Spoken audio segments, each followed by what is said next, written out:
আসসালামু আলাইকুম ভিউয়ার্স। আজ খুব ভোরে চলে আসলাম আমি আমাদের সবুজ খামারে।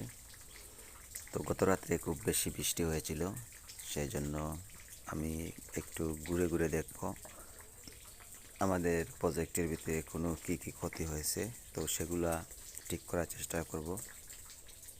এই দেখতে পাচ্ছেন আমাদের একটি ফিশারি, তো সেখানে কয়েকদিন আগে কিছু পোনা ছাড়ছিলাম, মাছের পোনা প্রায় 80 কেজির মতো, সেগুলো খাবার খাচ্ছে। তো আমি এখন চলে যাচ্ছি আমাদের সবজি বাগান, যেটা সবুজ খামার আমাদের, সেখানে চলে যাচ্ছি। তো সেখানের ভিতরে গিয়ে আমি আমার আজকের কাজগুলা বর্ণনা করব। দেখেন, পানি জমে আছে, কারণ এত পরিমাণ বৃষ্টি হয়েছে গত রাতে, সেজন্য পানি জমে আছে। তাই আমি গেটটি খুলে ভিতরে যাচ্ছি।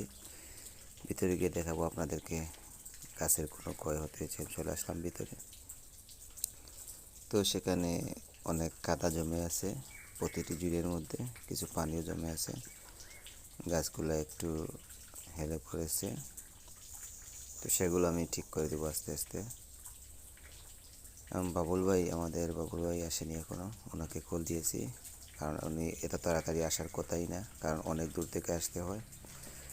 তো উনি আসতেছে, ওখানে কল দিছি। তো উনি আজ বলছে ওইখানে এসে বেশিক্ষণ থাকতে পারবে না, তো উনি বালাগঞ্জে একটি আমাদের কৃষি মিটিং আছে, সেখানে চলে যাবে।